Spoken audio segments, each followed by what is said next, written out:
दोस्तों जो सबसे क्रीम सेक्शन है आपका अभी लास्ट का पोर्टफोलियो का, तो कैसे पोर्टफोलियो बिल्ड करना है पूरे आज के सभी लेक्चर्स का सारांश में अगर बोलूं तो उसके लिए हम अगला सेशन अरेंज करने जा रहे हैं which is on portfolio only. तो ये प्रेजेंटेशन से पहले मैं एक स्टोरी सुनाना चाहूंगा, रियल स्टोरी है, तो जरूर ध्यान से सुनिए और स्टोरी बहुत काम की है। तो कुछ सालों पहले, मतलब 6-7 साल पहले, पीयूष सर जब ट्रेनिंग कर रहे थे 5 स्टेप ऑफ वेल्थ क्रिएशन का गुजरात के एक छोटे से विलेज में, तो उनको एक 14 साल का लड़का मिलने आया और वो 14 साल के लड़के ने पीयूष सर को पूछा कि पीयूष सर मैंने कौन सी किताबें पढ़नी चाहिए। तो सर ने बोला कि वो इंटेलिजेंट इन्वेस्टर जो है वो पढ़ो आप। तो उसने बोला कि सर मैंने वो पढ़ ली है। देन सर ने बोला सिक्योरिटी एनालिसिस पढ़ लो। देन वो उसने बोला कि वो भी पढ़ ली है। देन उन सर ने बोला कि फिर पीटर लिंच की किताबें थी कुछ, तो वो पढ़ लो। तो वो लड़के ने बोला ये सब पढ़ लिया है। सो दोस्तों ये अमेजिंग लड़का 14 साल का था जहाँ से उसने जर्नी चालू की इन्वेस्टिंग की, और आज वो लड़का 21 साल का है एंड जिसने पूरा का पूरा स्टडी करके आपके लिए पोर्टफोलियो में से कुछ स्टार लेके आए, जैसे जिसमें हम देखेंगे कि कैसा पोर्टफोलियो में वेटेज करना है। तो I welcome mister Munir. Munir ji एक रिसर्च एनालिस्ट है, सेबी की एग्जाम क्लियर की है, वो भी उन्होंने 18-19 साल में कंप्लीट की है। That was the toughest exam जिसके लिए 10-10 साल का एक्सपीरियंस लगता है। वेन एवर मतलब I am reading books many times, 10 साल से मैं किताबें भी पढ़ रहा हूँ, लेकिन जब मुनीर से बात होती है तो most of the time he recommends me very good books. So I welcome mister Munir on portfolio section. Sir Munir को ये देना पड़ेगा एक्सेस। थैंक यू मिलिन अंकल। थैंक यस मिलिन भाई, मुनीर आपको जस्ट मिनट एक्सेस दे रहे थे। जी सर। ठीक। तो मुनीर का आपने एज गलत बताया मिलिन भाई। 21 ना सर अभी? नहीं, पर वो 21 में अभी प्रशांत जी की 60 भी ऐड करनी पड़ेगी और जैद भाई की 30 भी ऐड करनी पड़ेगी सर, इसीलिए तो हम उनको Warren Buffett of profit family बोलते हैं। हाँ, सबसे आज जो मुनीर प्रेजेंट करने वाला है, मेरे ख्याल से इसमें ये सब लोगों का अनुभव आ गया है ना मुनीर? बिल्कुल सर, बिल्कुल। आपको जैद भाई का डिमांडिंग इंडस्ट्री मिला, आपको आशिम भाई का जीडीपी मिला, ये सब चीजों ने गाइड किया प्रशांत जी के क्वालिटी कंपनीज के गाइडेंस से। और अभी आप पोर्टफोलियो जो बनाना बताओगे तो ये 100+ एक्सपीरियंस आपका ऑलरेडी ऐड हो चुका है, राइट? चलिए यू कैन बिगिन। मैंने आपको बना दिया है को होस्ट। ठीक है। और स्क्रीन दिख रहा है? Yes yes, visible. और ठीक है, तो वेलकम। मतलब जैसे हम लोगों ने जैसे इतना टाइम से जो पूरा जर्नी किया है, अब ये बस लास्ट एक रह गया है और लास्ट डेस्टिनेशन की ओर हम लोग चलेंगे इस बार। शुरू करने से पहले मेरे टीम को इंट्रोड्यूस करूंगा। शैला मैम, जिनको आपने पहले मिला ही था, मिलिन अंकल ने इंट्रोड्यूस किया तब। फिर हमारे साथ है अमोल जी, जिन्होंने 2 टीम्स में काम किया। इन्होंने प्रशांत जी के साथ भी काम किया, उनके वहां पे भी डेटा कलेक्ट करने में काफी हेल्प की और बहुत ही अपना इनपुट्स दिया। और यहाँ पे भी उन्होंने हमारे जो पोर्टफोलियो बनाने के जो डिसीजन वगैरह थे उसमें भी काफी इनपुट्स दिए। तो we are thankful for these team members. और हमारे साथ संजय देसाई जी है, जिन्होंने अपना जो इतना सालों का एक्सपीरियंस था उसका जो पूरा फ्लेवर और इंसाइट्स जो हमारे पोर्टफोलियो में दिए हैं, तो उसकी वजह से जो हमारा फाइनल पोर्टफोलियो बना है उसमें काफी हेल्प हुआ है। अब जब भी हम पोर्टफोलियो बनाते हैं तो सबसे पहला सवाल क्या होना चाहिए? तो जब मैं सोचता हूँ तो मुझे आता है कि यार अपना पैसा डूबना नहीं चाहिए, अपना पैसा डूब गया तो प्रॉब्लम है। तो इसीलिए जो सबसे पहला जो बेस है वो बनेगा सेफ्टी का। सो जो पोर्टफोलियो है उसमें सेफ्टी होना बहुत जरूरी है। सेफ्टी मतलब पैसा नहीं डूबना चाहिए, that is very very important. तो इसीलिए फर्स्ट बेस हमारा है safety. This should be always our priority, और इसको हम लोग देखेंगे कि कैसे सेफ्टी हमारे पोर्टफोलियो में ला सकते हैं। जब हम लोग अज्यूम कर लेते हैं कि हमारा सेफ्टी हो गया और हमारा पोर्टफोलियो में सेफ्टी हो गया, हमारा पैसा नहीं डूबेगा ऐसी सिचुएशन में, तब हम लोग आगे सोचते हैं और हम लोग सोचते हैं कि हाँ ये जो पैसा है वो ग्रो कैसे करे, बढ़ाए कैसे। तो तब सेकेंड पॉइंट, सेकेंड लेयर जो है वो आता है ग्रोथ का। अब ग्रोथ आता है तो उसके बाद भी कुछ और चाहिए, and that is consistency. Suppose एक पोर्टफोलियो हमने बनाया और वो पोर्टफोलियो एकदम से चल गया पर फिर कुछ चला ही नहीं, फिर एकदम से नहीं चला या एकदम से गिर गया फिर से चल गया। ऐसा कंसिस्टेंसी इतना ऊपर नीचे हो, ऐसे टेंशन वाला जो हो पोर्टफोलियो, वो हमें नहीं चाहिए। हमें एक कंसिस्टेंट थोड़ा अच्छा स्मूथ चाहिए। स्टॉक मार्केट में है तो एकदम स्मूथ तो नहीं होगा, बट जितना कम हो सकता है वोलेटिलिटी उतना हमारे लिए बेटर भी है एक तरह से। और अगर हमने ये तीनों चीजें अचीव कर लिया ना, तो हम लोग फोर्थ स्टेप पे पहुंच पाएंगे, जो है लाइफ लॉन्ग अर्निंग का। तब जब ये तीनों चीजें सेटिस्फाई हो सकती है, तभी हम लोगों को ये लाइफ लॉन्ग अर्निंग पोर्टफोलियोज के थ्रू आ सकता है, मतलब इन्वेस्टमेंट के थ्रू आ सकता है। पर उसके पहले जरा सा रिकैप कर ले कि हवा का रुख किधर है, where is the wind blowing, मतलब हवा किधर, किस ओर जा रहा है, मतलब हवा किस ओर है। तो हमें पहला तो ये पता है कि ग्रोइंग इकोनॉमी होना चाहिए। ये हमें किसने बताया? आशिम जी ने और अमरनाथ जी ने जो प्रेजेंटेशन दिया उसमें उन्होंने जीडीपी का सब डिटेल्स बताया। और हमें पता है ना, Indian economy is growing super fast. तो पहला चीज ग्रोइंग इकोनॉमी में है, that is very important. Second, हम लोग ग्रोइंग सेक्टर में। अब ये ग्रोइंग सेक्टर के बारे में कहाँ से पता चलेगा? तो इफ पॉसिबल, आपको याद होगा डॉक्टर जईद ने जो कुछ समझाया था उसमें उन्होंने सारे ग्रोइंग सेक्टर्स के बारे में बताया था, तो हम लोगों को वो भी दिमाग में रख के चलना है। और आता है ग्रोइंग मार्केट शेयर। तो जो कंपनी है हमारा और उसका जो बिजनेस है, उसमें वो कंपनी बड़ा मार्केट शेयर ले जाती है, मतलब ज्यादा बिजनेस ले जाती है या नहीं। अगर ऐसा नहीं, ऐसा ये कहाँ चेक किया हमने, ऐसा याद करना है। आपको याद होगा पहला पैरामीटर प्रशांत जी का क्या था, याद है? एग्जैक्टली, सेल्स रेवेन्यू, उसका वो फर्स्ट स्टार दे रहे थे, तो वो है पॉइंट। तो ये सब हम लोग जरा याद रखेंगे, क्योंकि जिधर साइड है ना, जिस रुख में हवा जा रहा है ना, उस तरफ आपकी नाव चलाना इजी हो जाता है, उसके सामने जाना मुश्किल है। ठीक है, अब ये जो ग्रोथ की हम लोग अगर बात करें, जो हम लोगों का वो पिरामिड था उसमें हम लोगों ने कहा ना ग्रोथ, तो ये ग्रोथ को हम लोग क्वांटिफाई कैसे करें, उसको नंबर कैसे दें, यहाँ पे पता कैसे चलेगा कि क्या ग्रोथ है क्या ग्रोथ नहीं है? तो वो ऐसे पता चलता है कि 15% प्लस रेवेन्यू ग्रोथ का हम लोगों को एक्सपेक्टेशन है। अपने पोर्टफोलियो से इतना एक्सपेक्टेशन है कि उसकी जो कंपनीज है वो 15+% से ग्रो करें।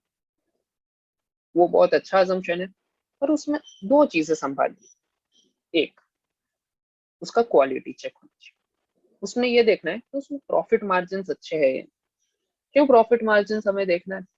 क्योंकि रेवेन्यू बढ़ रहा है कंपनी का, आपके प्रॉफिट्स अगर बढ़ रहा है, बढ़ेगा ओनली एंड ओनली इफ अगर मार्जिन भी उसके साथ मेंटेन रहे। अगर मार्जिन गिरते गए तो प्रॉफिट कम होता जाएगा, और प्रॉफिट कम हो गया आपको कुछ नहीं मिलेगा। क्योंकि हम लोग जो इन्वेस्टर्स हैं, हमें ऐसा तो नहीं है कि जो रेवेन्यू बढ़ रहा है पर हमारे हाथ में प्रॉफिट ही ना आए, तो ये मुश्किल हो जाता है। तो ऐसा हम लोगों को वो इंश्योर करना है कि प्रॉफिट मार्जिन अच्छा हो। दूसरा, डेट नहीं होना चाहिए। अगर डेट है तो जो रेवेन्यू ग्रोथ हो रहा है उसका जो प्रॉफिट आ रहा है वो सारा कहाँ जाएगा? डेट का इंटरेस्ट पे करने में, लोन के इंटरेस्ट पे करने में चला जाएगा, और हमारे हाथ में वापस कुछ प्रॉफिट नहीं आएगा। सो इसीलिए ये दो चीजों को हम लोग जरा देखेंगे। और ये आपको याद हो तो प्रशांत जी का सेकंड स्टार था, उसमें ये ऑलरेडी इंक्लूडेड है। एक और सवाल है कि ठीक है, अब ये सारा पैसा अलोकेट कैसे? तो लेट्स सपोज कि मैं कुछ अमाउंट कमाता हूँ, लेट्स से 200 रुपीज, 200 है, ठीक है, और उसमें से मैंने बचाए 100 रुपए सेविंग्स। तो अगर आपके पास भी सेविंग्स है 100, तो पहला क्या करना? पिरामिड का पहला बेस लेयर कौन सा था? सेफ्टी। तो सेफ्टी के लिए हम लोग पहले 50 आधा जो पोर्शन है वो फिक्स्ड सिक्योरिटीज, फिक्स डिपॉजिट वगैरह में डाल देंगे कि यहाँ पे हमारा पैसा नहीं डूबेगा, यहाँ पे हमें सेफ्टी चाहिए, प्योर सेफ्टी। इसके साथ कुछ खेलना नहीं है, इसको जो करना है इसको सेफ रखना है कि ये जाना नहीं चाहिए कुछ भी हो। तो ये है फिक्स सिक्योरिटीज में इतना अलोकेट कर। अब वो अलोकेट कर दो, उसके बाद जो वाक्य है वो 50 इक्विटीज के लिए रखा। हाँ, आपको याद होगा जय किशन जी ने जिन्होंने इंटरनेशनल मार्केट का प्रेजेंटेशन किया, उन्होंने कहा था कि 10% करो, तो वो 10% इसका, ये जो 50 आया है ना उसका करेंगे, और ये जो 50 का 10% है, तो अब्रॉड अगर करना है किसी को इन्वेस्ट, तो वो 5, मतलब ये जो 100 है उसका 5 जाना चाहिए, 50 तो इधर गया, और बाकी जो बचा वो ये 45। अब अभी जो मैं बात करने वाला हूँ वो ये सिर्फ 45 की करने वाला हूँ, क्योंकि ये तो जय किशन जी ने हैंडल कर ही लिया है, और ये हम लोग अज्यूम कर रहे थे कि आपको पता ही कि आपको फिक्स सिक्योरिटीज, फिक्स डिपॉजिट कैसे करवाना है, एक्सेट्रा। तो अब जो है ये फोकस हम लोग ये पोर्टफोलियो का करेंगे, और जब हम 100% बोलेंगे तो हम ये बात करेंगे कि ये जो 45 है इसको कैसे बांटना है, वो सवाल है। ठीक है, ऑल राइट। तो पहले हम लोग सेक्टर्स पे बात कर लेते हैं कि कौन से सेक्टर्स को कितना दें। पहला सेक्टर कौन सा बताया था डॉक्टर जाहिद ने? रिटेल। हाई प्रायोरिटी है तो इसको वेटेज भी ज्यादा जाएगा, 30% वेटेज इसमें डाल दिया। ठीक है, फिर बाद में टेक्नोलॉजी और फाइनेंस, दोनों में 20%। ठीक है, सिंपल, और कुछ नहीं, वेरी सिंपल। ज्यादा प्रायोरिटी है, ज्यादा वेटेज। इंफ्रा 13% और हेल्थ 9%। इस तरह से एलोकेशन कर दो। ये सारा सेक्टर्स वाइज एलोकेशन का। अब आगे बढ़े उससे पहले एक और कॉन्सेप्ट जानना है, वो है यील्ड। यील्ड मतलब क्या? तो यील्ड का मतलब है कि अर्निंग कितना होता है मार्केट प्राइस कंपैरिजन। सपोज ये जो अर्निंग है मतलब मैं कितना कमा रहा हूँ और जो मैं पे कर रहा हूँ उसके सामने। कंफ्यूजिंग लग रहा है? कोई बात नहीं, एक एग्जांपल ले लो। सपोज कोई स्टॉक चल रहा है कंपनी ए नाम का, और वो कंपनी ए 100 रुपए के प्राइस पे मिल रहा है, और वो कंपनी का ईपीएस, अर्निंग पर शेयर, मतलब कि पूरी कंपनी इतना कुछ प्रॉफिट कर रही है, उसमें से आपका भी शेयर है, तो आपका शेयर है वो कितना है? ठीक है, तो वो होता है ईपीएस। ठीक है, तो ईपीएस अगर 5 रुपए का और आपका कंपनी का प्राइस चल रहा है मार्केट में जो हम लोग ट्रैक करते हैं वो 100 चल रहा है, तो आपका यील्ड कितना हुआ? 5%। ठीक है, अब ये यील्ड कब चेंज हो सकता है? जब प्राइस गिरता है। ठीक है, तो सपोज प्राइस गिरता है तो क्या होगा? अगर ये प्राइस 90 आ गया, ईपीएस उतना ही रहा, तो कितना यील्ड होगा? 5.56%। अब आपको जरा को रिलेट करना है, तो वो सोचो कि आप जब एफडी में डालते हो और कोई बोलता है 6% इंटरेस्ट का एफडी है, मतलब क्या हुआ कि आप 100 रुपया डालो, आपको 6 रुपया मिलेगा, मतलब कि 6% का यील्ड मिलेगा, मतलब इंटरेस्ट वो लोग बोलते हैं। तो वही लॉजिक है। ठीक है, सिंपल। पर हाँ, शेयर मार्केट की एक बात है, शेयर मार्केट में ये यील्ड सेम नहीं रहता। तो आज ये 5 है, कल ये 5 का 6 हो सकता है, 6 का 7 हो सकता है, 8 हो सकता है। तो वहां पे हम लोगों को वेल्थ क्रिएशन, वहां पे कंपाउंडिंग इफेक्ट जो होता है उसकी वजह से शेयर मार्केट में भी कंपाउंडिंग इफेक्ट देख सकते हैं।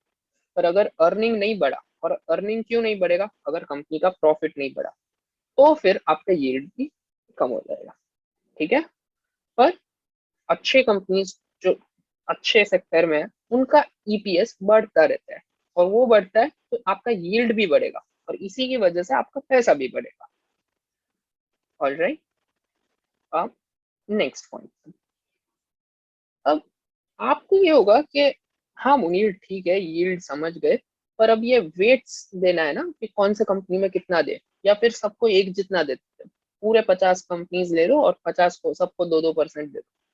पर वैसे रिटर्न्स नहीं मिलेगा ना, क्योंकि कोई कंपनीज ज्यादा बेहतर होते हैं, कोई इतने बेहतर नहीं होते कि उनको इतना पूरा पैसा दे दे जितना कोई एकदम अच्छे कंपनी को दे। तो वो जो अच्छे अच्छे का कंपैरिजन, ये ऐसा नहीं है कि बुरे कंपनीज में से कौन सा लो, ये है अच्छे कंपनीज में अच्छे को ज्यादा वेटेज दो, उनको ज्यादा रिवॉर्ड दो, और जो एकदम अच्छा नहीं है पर वो हमें लेना पड़ेगा वैसा है, तो उनको कैसे कम थोड़ा सा वेट दे, और ऐसा रखे कि वो हमारे पोर्टफोलियो में भी है। तो ये वेट्स कहाँ से देंगे? तो ये कैसे डिसाइड करें? तो पहला क्या देखना? Growth from sector. ये कहाँ से मिलेगा? डॉक्टर जाहिद के पास से। डॉक्टर जाहिद ने हमें बता दिया है कौन से सेक्टर्स का ग्रोथ हो रहा है, तो हम लोग वहीं से ग्रोथ ऑफ सेक्टर देखें। अगर सेक्टर ग्रोइंग है, इमर्जिंग है, अच्छा ग्रो कर रहे हैं, तो उसको वेटेज ज्यादा मिलेगा। अगर वैसा सेक्टर में नहीं है अपनी कंपनी जिसमें इन्वेस्ट करनी तो उसका वेटेज हम कम कर देंगे, ठीक है। Second, quality of company. अगर सेक्टर बढ़िया है और कंपनी का क्वालिटी ठीक नहीं है तो फिर थोड़ा उसमें कम वेटेज कर देंगे क्योंकि उसमें रिस्क बढ़ जाता है। पर अगर क्वालिटी अच्छा है, सेक्टर का ग्रोथ अच्छा है तो फिर उसमें फिर ज्यादा वेटेज देंगे। तो ये लॉजिक से हम लोग सारा वेट्स देंगे।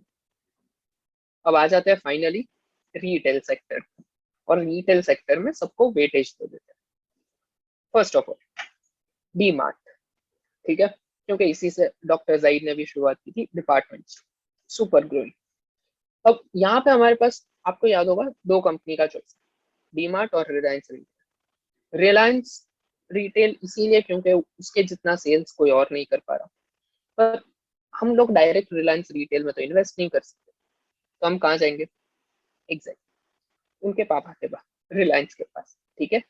रिलायंस में जब हम जाएंगे तो ऑयल बिजनेस भी साथ में आएगा, तो उसकी वजह से उसको हम लोगों ने थोड़ा वेटेज यहाँ पे कम दिया, ठीक है। और डीमार्ट को 4% वेटेज दिया, और आप देख सकते हो इसका यील्ड है 0.50, मतलब 100 रुपए डालने पर 52 पैसा मिल रहा है।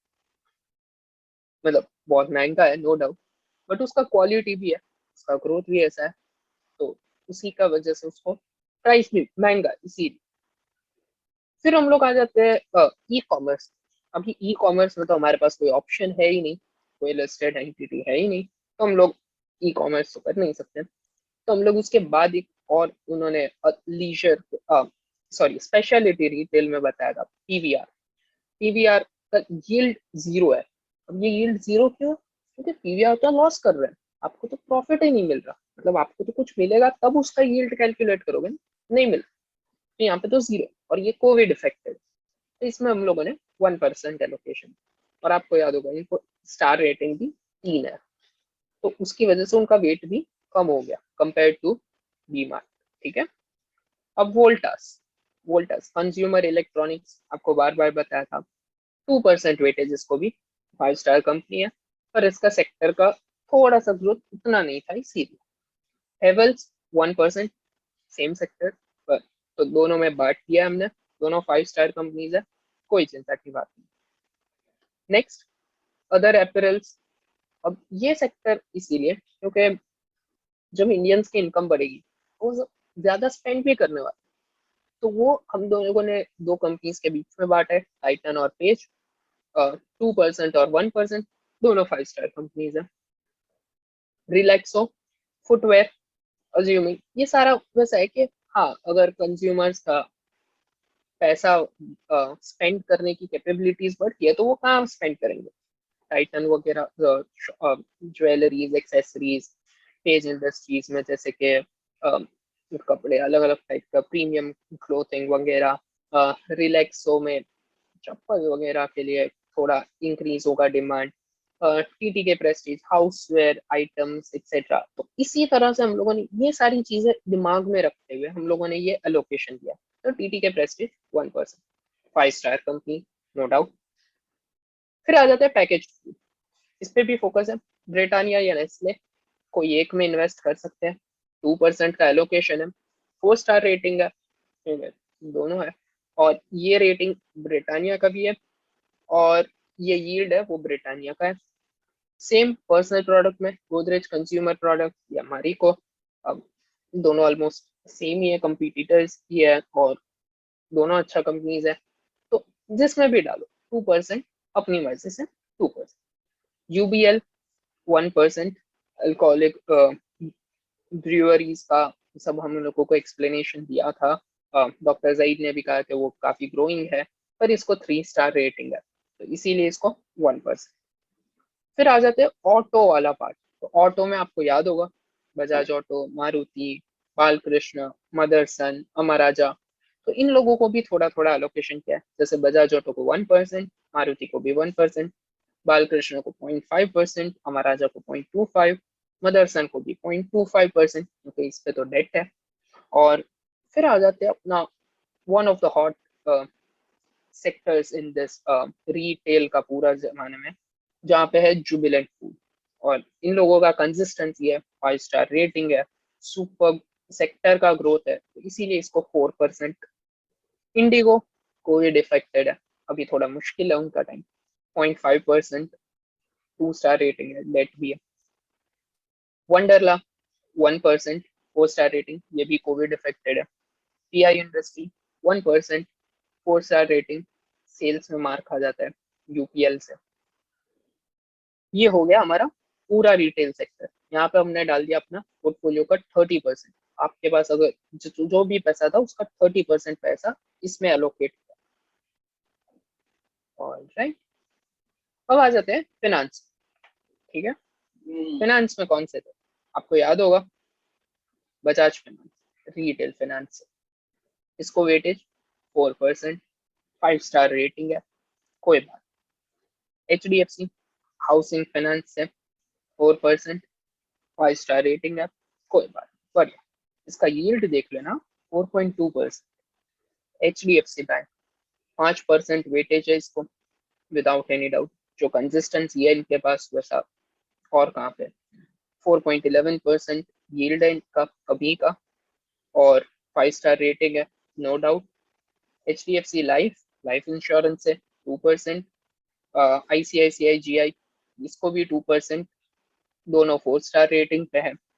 और यहाँ पे एक ऑप्शन है कि आप सीडीएसएल ले सकते हैं, एचडीएफसी एएमसी ले सकते हैं, कैम्स ले सकते हैं। अब ये आपको पर्सनल रिस्क, अपना पर्सनल ओपिनियन पे जाएगा कि आपको लगता है कि हाँ सिर्फ म्यूचुअल फंड्स बढ़ रहा है तो म्यूचुअल फंड्स बढ़ता है तो किसको फायदा हो सकता है, एचडीएफसी एएमसी और कैम्स को हो सकता है। और अगर आपको लगता है कि लोग अकाउंट ज्यादा खुला रहे हैं और अकाउंट्स का किसको बेनिफिट जाएगा तो वो सीडीएसएल को जाएगा। तो ये जो भी चॉइस है वो इन्वेस्टमेंट रिलेटेड जो सेक्टर है उसका है। तो इसमें से कोई एक कंपनी में 3% जैसा एलोकेट कर सकते हैं। तीनों 5 स्टार कंपनीज है तो कोई इश्यू नहीं है।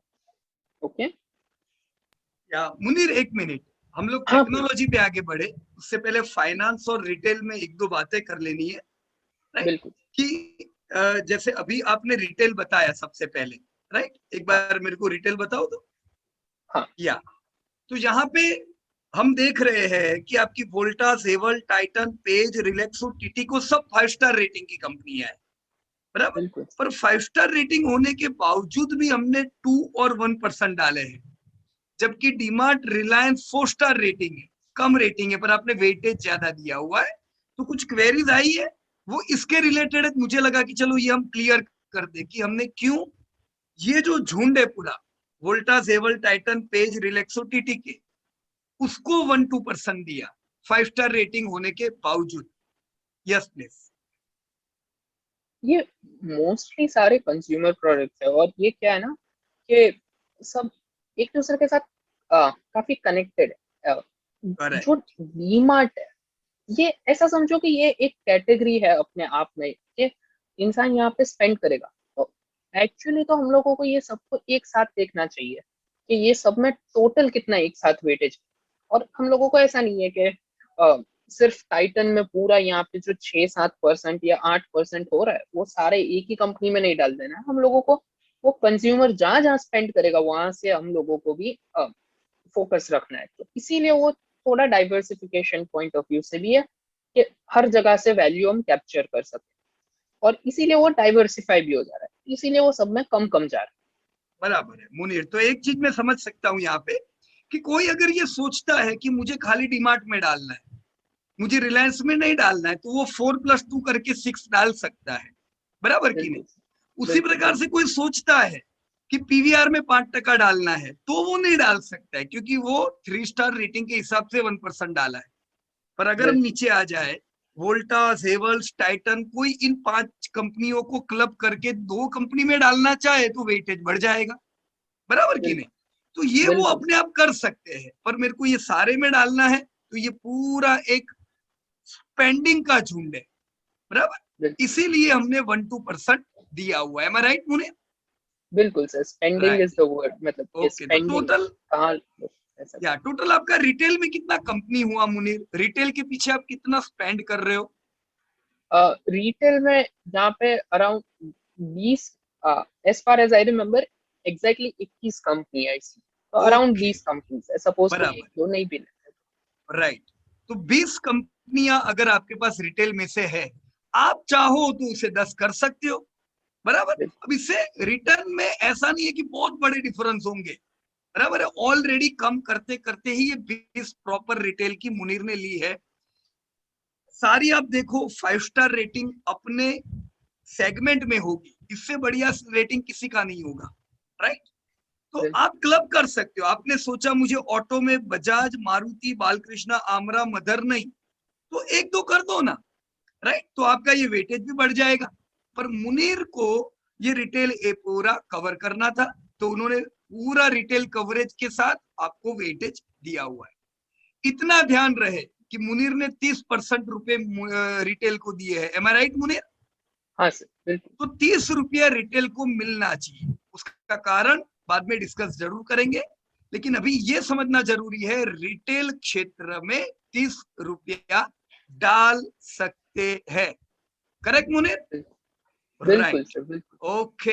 अब फाइनेंस पे जब आप आए तो देखो, फाइनेंस में आपके पास कम सब सेक्टर है ना। रिटेल में तो कितने सारे सब सेक्टर है, तो फाइनेंस में कम सब सेक्टर है, तो यहाँ पे हो सकता है मुनीर कंपनियों को बड़े वेटेज दे, राइट मुनीर?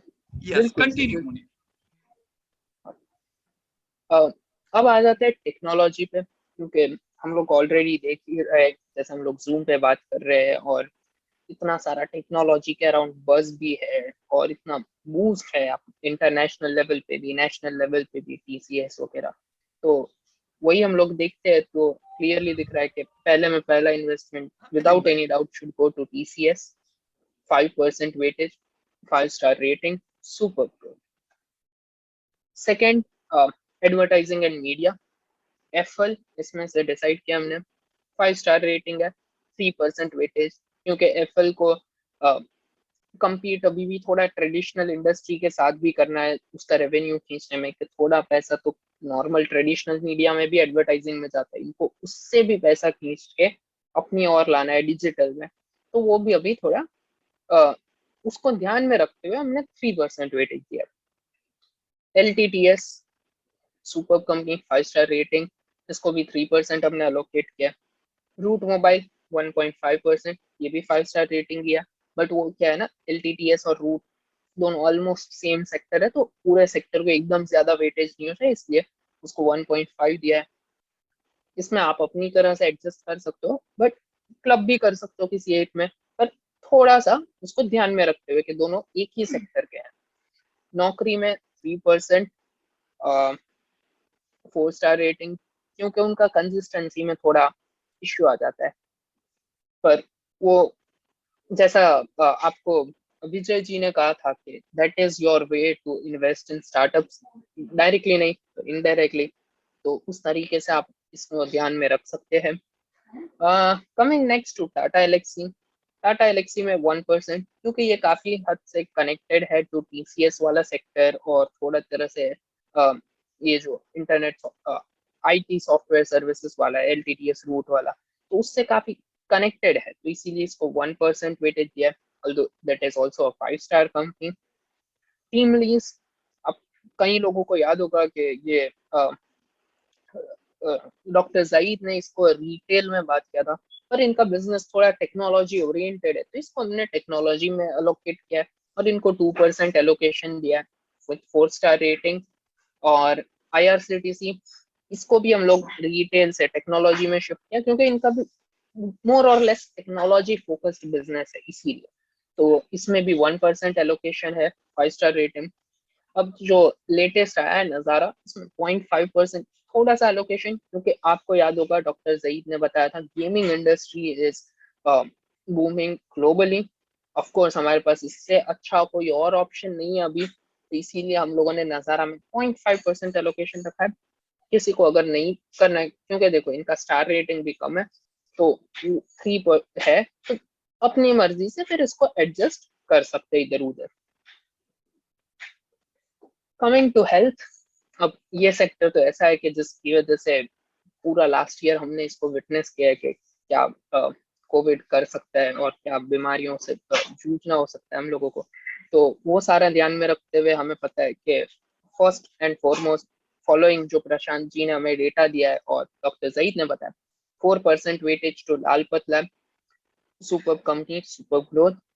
सेकेंड बायोकॉन, ये तो क्वार्टरनरी सेक्टर का कंपनी है और ये लोग रिसर्च करते हैं, तो 3% इनको भी एलोकेशन, ये लोग भी 4 स्टार रेटिंग पे है। डिविस लैब जो कि हम लोगों ने फार्मा से इंडियन फार्मा कंपनीज में सिलेक्ट किया, इनको 2% वेटेज दिया, ये भी 4 स्टार रेटेड है। तो इस टोटल इस सेक्टर में टोटल 9%। एक ही मिनट, मैं चार्जर लगा देता हूँ वरना मेरा लैपटॉप बंद हो जाएगा। नो प्रॉब्लम, शांति से Munir, know all problem. Right, okay. अब आ जाते हैं इंफ्रा पे। तो इंफ्रा में भी हमने काफी एलोकेशन किया। तो इंफ्रा में क्या एलोकेशन किया, इसको देख लेते हैं। First and foremost, leader, the biggest, the giant, infra का एक ही है, L&T। 2% इनको भी एलोकेशन कर देंगे। इनका स्टार रेटिंग है 4.5, तो उस हिसाब से और इंफ्रा का ग्रोथ देखते हुए 2% एलोकेशन है। UltraTech cement company 2%। अब कई लोगों के पास श्री सीमेंट भी है, बट एक चीज हम लोगों को इसमें ये याद रखना है, अल्ट्राटेक और श्री सीमेंट का काफी टक्कर है, बट अल्ट्राटेक के पास सेल्स है विदाउट एनी डाउट, पर अल्ट्राटेक के पास एक प्रॉब्लम भी है, डेट। तो वो थोड़ा ध्यान में रखते हुए, पर अल्ट्राटेक को लेना तो पड़ेगा पहले, बाद में श्री सीमेंट ऐड कर सकते हैं, पर पहला रिक्वायरमेंट है कि हमारे पास अल्ट्राटेक होना चाहिए। सो 2% वेटेज अल्ट्राटेक को दिया है।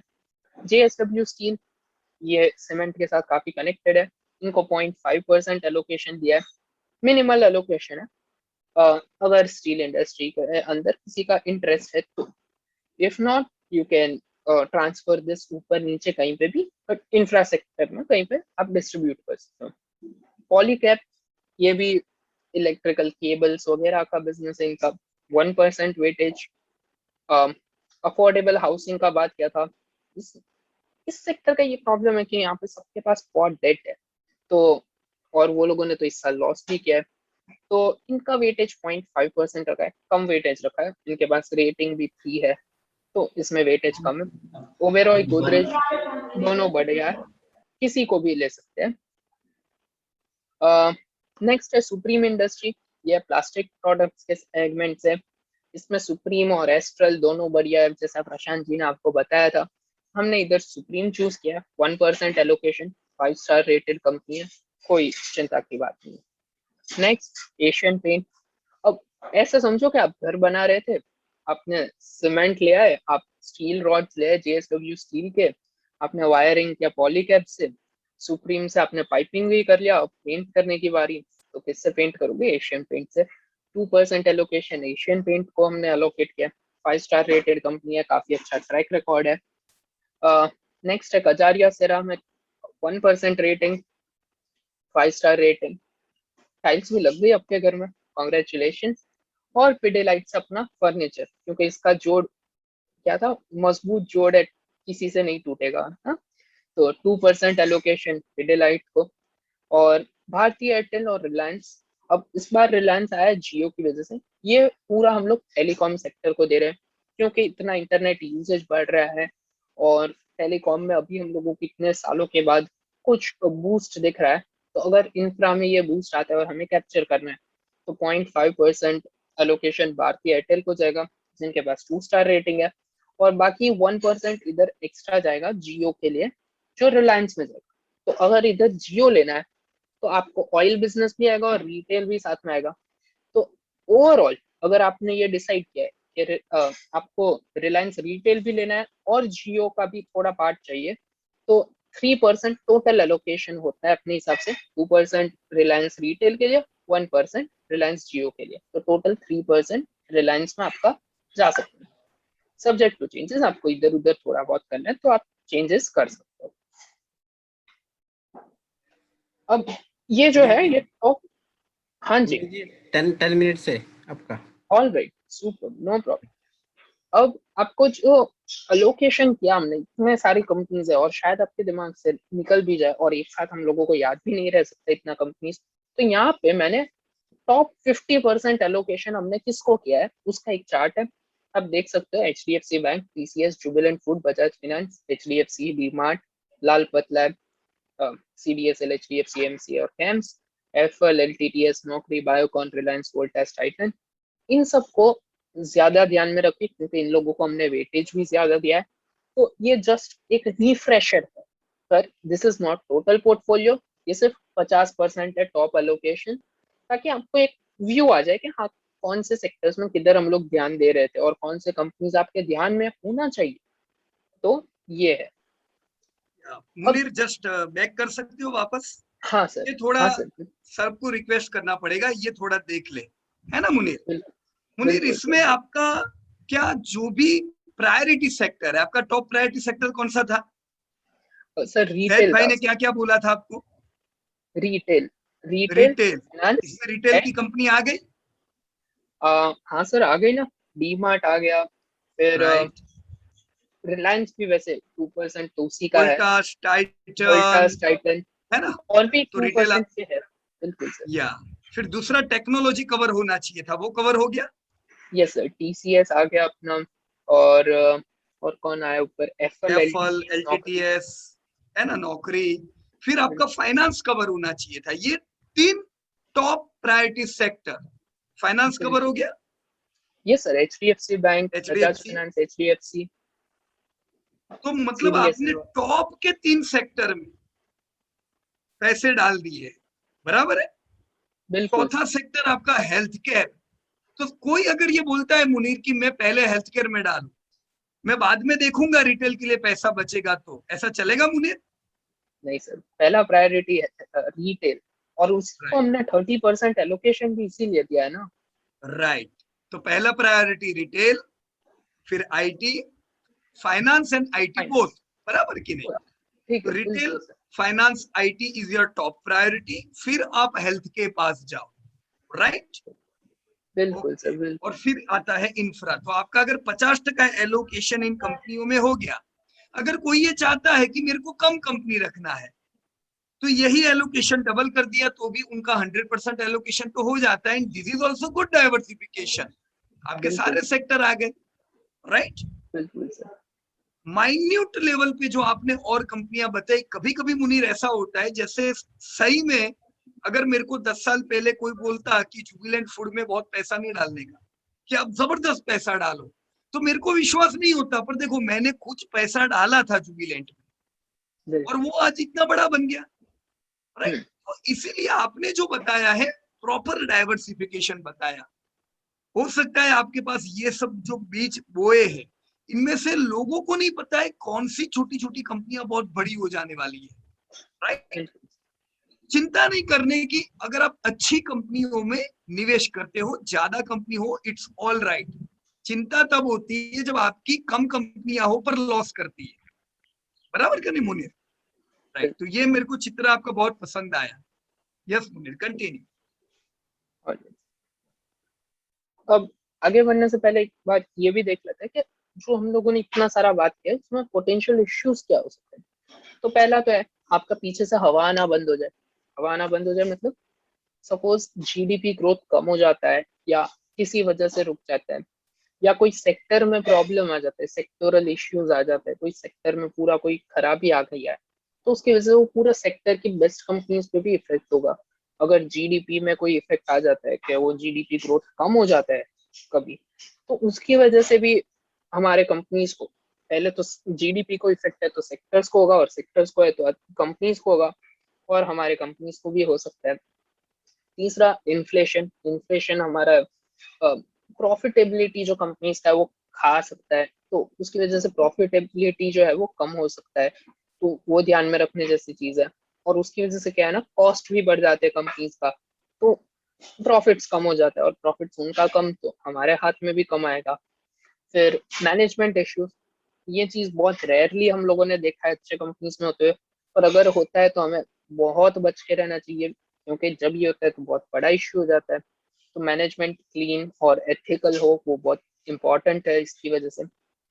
पॉलिटिकल मैटर्स, इसका भी कुछ इफेक्ट रहता है, we are not in a shielded world. और जियो पॉलिटिकल इश्यूज, जैसे 2016 से थोड़ा जो टर्मोइल चल रहा था US चाइना के बीच में, ये वो, तो उसका इफेक्ट हम लोगों ने देखा है पूरा ग्लोबल GDP और सारे कंपनीज और सारे सेक्टर्स पे होते हुए। तो ये सारी चीजें है जिसकी वजह से एकदम स्ट्रेट लाइन ना भी हो पर थोड़ा इधर उधर होके भी हम लोग ऊपर की ओर जाएंगे। पर अब किसी को सवाल होगा यहाँ पे कि मुनीर ये पोर्टफोलियो मेरे लिए है, मतलब मैं सपोज अब दो आंसर हो सकते हैं। एक हो सकता है कि भाई मेरे को हर महीने बिजनेस या जॉब से इनकम आता है, तो अब मुझे क्या करना, कल मुझे क्या करना। क्या कोई ऐसा भी है कि जो अभी रिटायर हो रहे हैं या रिटायर हो चुके हैं, तो उनको क्या करना चाहिए? मतलब क्या आप अभी भी लॉन्ग टर्म वाले पोर्टफोलियो में ऐसे डालो कि ये वो सवाल हो रहे होंगे आपके पास। तो वो सारा हम लोग एक बार देख लेते हैं। पहला हम लोग केस देखते हैं कि हम लोग हर महीना कमा रहे हैं। अगर आप हर महीना कमा रहे हो, फर्स्ट एंड फॉरमोस्ट थिंग, ये सारे स्टॉक्स में एसआईपी करना चालू कर दो। हर महीना कुछ एक फिक्स अमाउंट ये स्टॉक्स में डाल दो। That is the best way out. क्योंकि कब आपका जो अर्निंग टाइम जब खत्म होता है, तो तब अगर आपने इन्वेस्ट कर दिया, तब आपने अगर बीज बोए हैं, तो बहुत ही अच्छी बात है। नेक्स्ट, आपको स्पेक्यूलेशन करना है और अवॉइड करें स्पेक्यूलेशन। अब मैं बोलूंगा पर फिर भी आप जाके यूट्यूब वीडियोस देखोगे कि क्रिप्टो में कैसे 10 गुना बना है ये वो, बट ऐसा जो लिवरेज वाला काम है ना, उसको अवॉइड कीजिए। क्योंकि उसमें क्या है ना, जो यील्ड की हमने बात की थी, स्टॉक मार्केट में यील्ड 5% से बढ़ता है, पर जब लेवरेज लेते हैं ना, तो वो यील्ड है ना नेगेटिव भी जा सकता है, और जो पैसा डाला नहीं है ना, उससे भी ज्यादा और भरना पड़ता है। ऐसी जो चीजें हैं उससे दूर रहे, that is the best way out. और हो सकता है तो अच्छे जो एस आई पी है, अच्छे स्टॉक्स है, ग्रोइंग सेक्टर्स है, वहां पे आराम से कीजिए। कोई जल्दबाजी करके नहीं कमाना है, आराम से। अभी ग्रेटिफिकेशन नहीं करना है, थोड़ा डिले करके ग्रेटिफिकेशन करेंगे। 2 साल के बाद जो करना है वो करेंगे, आराम से पैसा कमाएंगे, उस तरीके से करेंगे तो अच्छा रहेगा। अब नेक्स्ट जो है वो उन लोगों के लिए जो लोग रिटायर हो रहे हैं, अभी रिटायर हो चुके हैं, उन लोगों के पास दो ऑप्शन है कि आपके पास कोई कॉर्पस है, कोई फंड है, तो आप पहली चीज तो आप भी इनकी तरह स्पेकुलेशन मत कीजिएगा। That is a request, I would suggest कि उसमें आपको पूरा फंड नहीं खोना है। आपके पास एक ऑप्शन होता है कि आप 100% फिक्स सिक्योरिटीज में डाल दें और उससे जो इंटरेस्ट आ रहा है उसी से आप अपना जो एक तरह से इनकम अपना ये सोर्स बना सकते हैं। दूसरा ऑप्शन है कि आप 50%, जैसा हमने पहले चार्ट में भी देखा था, 50% डेट में या फिक्स सिक्योरिटीज में डाल दे, फिक्स डिपॉजिट एक्सेट्रा, और बाकी 50% इक्विटीज में डाल दे। अब इसका क्या इफेक्ट होगा वो भी हम लोग देख लेते हैं। जैसे सपोज किसी ने सोचा कि हम लोग 100% फिक्स्ड डिपॉजिट में डाल देंगे। अब लेट्स से कि आपके पास थे 1 करोड़ रुपए और आपने 6% के इंटरेस्ट पे फिक्स डिपॉजिट में पैसा रख दिया और 10 साल के लिए रखा है। तो जब हम लोग कैलकुलेशन करते हैं तो वो 1 करोड़ पे आपको पूरे 10 साल का टोटल मिला के अराउंड 80 लैक्स जैसा इंटरेस्ट आता है। और 1 करोड़ आपका वैसा का वैसा है, हर साल आपको 6% इंटरेस्ट मिलता गया, 6 लाख रुपए जैसा मिलता गया एवरेज। और 10 साल में आपका 80 लाख जितना टोटल इंटरेस्ट एक्यूमुलेट होके मिला। और आपके पास टोटल आता है 1,80,000, 1 करोड़ 80, 1 करोड़ 80 लाख। 1 करोड़ अपना था और 80 लाख आ गया इंटरेस्ट से। ये था एफडी में, पूरा पैसा आपने एफडी में डाल दिया और वहां से 6% से जो मिल रहा है वो। दूसरा ऑप्शन है कि आप 50% इक्विटी में और 50% फिक्स में डालते हैं। तो उसमें पहला, जैसा हमने कहा था, सेफ्टी वाला पॉइंट, 50 लाख जो है, 50 लाख जो है, वो आपने 6% इंटरेस्ट बिल्कुल इन्हीं की तरह 10 साल के लिए इन्वेस्ट कर दिया। तो कोई गेस करेगा, सिंपल गेस है, यहाँ पे 80 लाख जैसा इंटरेस्ट आ रहा है, यहाँ पे उसका ऑलमोस्ट आधा आना चाहिए, मतलब क्योंकि आधा पैसा डाल रहे हैं। तो 40 लाख जैसा इंटरेस्ट आ रहा है, 10 साल का इंटरेस्ट है। 50 लाख तो पूरा वैसा का वैसा ही है। तो यहाँ पे अराउंड टोटल यहाँ पे हो गया 90 लैक्स जैसा। और ये जो बाकी 50 लाख है, उसको हम लोग इवन 15% भी नहीं, सिर्फ 12% का एज्यूम करते हैं कि 12% आपको स्टॉक मार्केट से मिल रहा है। ये है स्टॉक मार्केट में 50 लाख डाला इक्विटीज पे, और आपने अच्छे ग्रोइंग सेक्टर्स में, ग्रोइंग कंपनीज में डाला है। 12% का अगर आपको रिटर्न मिलता भी है, वेरी कंजर्वेटिव एस्टिमेट, बहुत ही मतलब नीचे वाला जो एस्टिमेट है, फ्लोर एस्टिमेट जो बोल सकते हो, ये 12% का एवरेज एस्टिमेट है कि 12% आपको रिटर्न मिलता है 10 साल के लिए। और आप हर साल 3 लाख यहाँ से उठा रहे थे। आपका गोल क्या है? आपके पास 1 करोड़ है, आपको हर साल 6 लाख रुपया चाहिए। आपको यहाँ से 3 लाख जैसा मिल रहा है एफडी से, आप बोलते हो 3 लाख हम लोग शेयर्स बेच के निकालेंगे। अगर आप शेयर्स बेच के निकालते हो, हर साल 3 लाख के शेयर्स बेचते हो और ऐसा 10 साल तक टोटल 30 लाख का वैल्यू बेच भी देते हो, तब भी आपका जो 50 लाख का पोर्टफोलियो होगा वो 1 करोड़ 2 लाख जितना हो सकता है।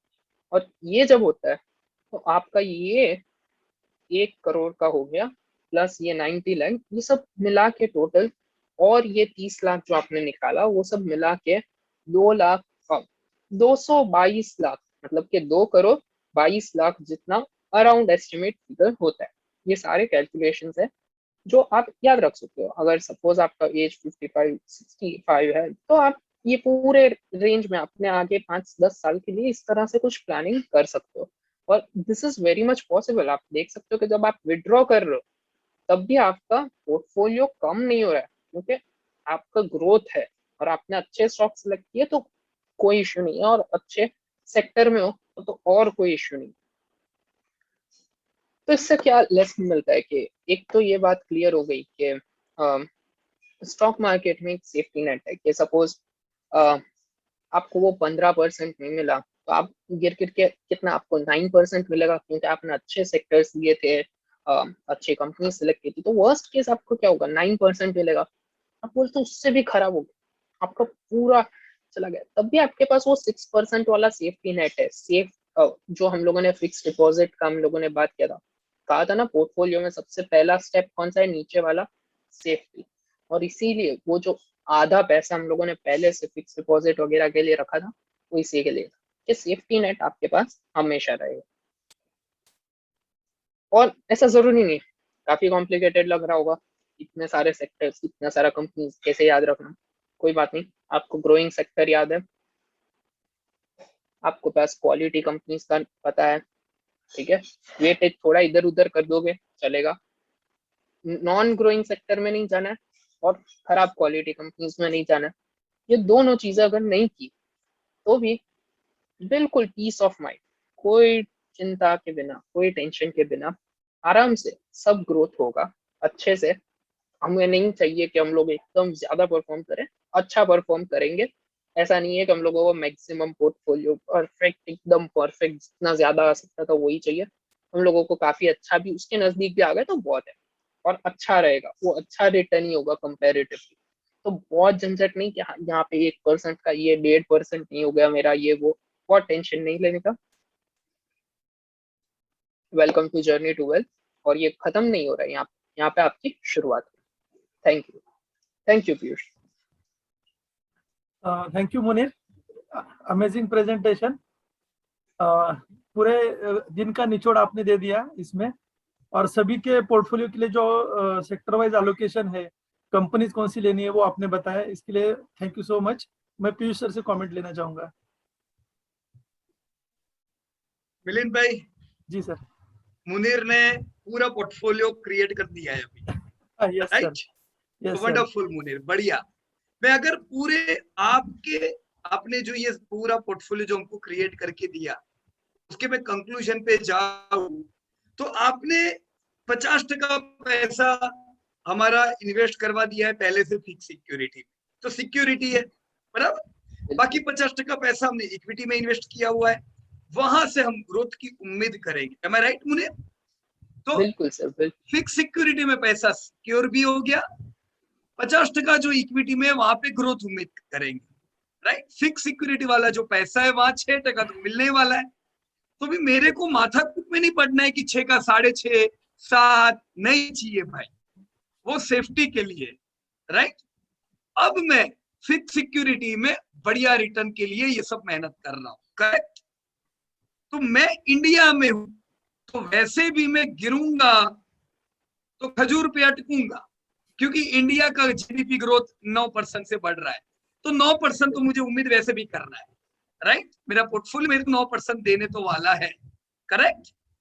अब आपने जो रिकमेंडेशन अभी किए उसके हिसाब से मैं 12-15% की उम्मीद रखूंगा। करेक्ट? कुछ सवाल मैं यहाँ पे मुनीर आपको करूंगा। टोटल आपने जो पोर्टफोलियो एलोकेट करने का यहाँ पे जो भी प्रयास किया है, मेरी अंडरस्टैंडिंग के हिसाब से आपने रिकमेंड किया रिटेल, टेक्नोलॉजी, फाइनेंस, जहां पे मैंने ज्यादा पैसा लगाया, हेल्थ केयर सर्विसेज और इंफ्रा में भी पैसा डाला। तो आप अगर सबका टोटल कर रहे हो तो अभी कितना हो रहा है? मेरे हिसाब से 100 नहीं होगा, है ना? हाँ सर, हम लोगों ने 93 पे रखा है। अप्रोक्सीमेटली टोटल किया हुआ है मुझे पोर्टफोलियो हाँ का 92.5 93 हो रहा है, और वो इसीलिए रखा है कि 93। किसी को कोई अपनी तरीके से चेंज करना है तो कर सकते हो। तो मतलब आपने 7 रुपए का क्वेश्चन दिया है, तुमको बजाज फाइनेंस पसंद है ना, बढ़ा दो वहां पे 1%। तुमको ये पसंद है, बढ़ा दो उधर 1%, राइट? और कुछ हमारी मनपसंद कंपनियां, किसी को लगता है मेरे को डेल्टा कॉप में इन्वेस्ट करना है, 7 रुपया है ना, लगाओ, बराबर है। पर वो डेल्टा के को जब भी निवेश करेंगे उसको रिटेल से कंपेयर तो करेंगे कि वंडरला में कितना पैसा है, राइट? अभी जैसे किसी ने क्वेरी पूछा है कि मैं ये कंपनी में निवेश करूं कि नहीं, तो वो कंपनी के रिलेटेड कंपनी देख लो कितना पैसा डाला हुआ है, राइट? ओवरऑल डाइवर्सिफाइड पोर्टफोलियो आपका हुआ और फोकस्ड पोर्टफोलियो हुआ। ये दोनों का संगम मैं आपके पोर्टफोलियो में देख रहा हूं। मैं डाइवर्सिफाइड इसलिए कहूंगा, आपने 4 सेक्टर में बांटा है। मैं फोकस इसलिए कहूंगा क्योंकि इतना बांटने के बाद भी 50% तो आपने कुछ ही सेक्टर में पैसा डाला है, राइट? तो फोकस्ड भी है, डाइवर्सिफिकेशन भी है। कभी कोई कंपनियों में धोखे हो जाए तो वो ज्यादा चिंता की बात नहीं है। धोखे मिलने वाली कंपनियों को वैसे भी 5 स्टार रेटिंग नहीं है, तो वो टॉप प्रायोरिटी में वैसे भी नहीं होगी, राइट? तो वंडरफुल। और मेरे हिसाब से this could be a very good portfolio. You can change as per your selection, बराबर है, राइट मुनीर? यस। तो मिलन भाई, आपकी पूरी टीम ने मिलके जो निचोड़ दिया वो सबके सामने है, and it was amazing journey from morning to evening. ये बढ़िया रहा पूरा आप सबके साथ आज का दिन।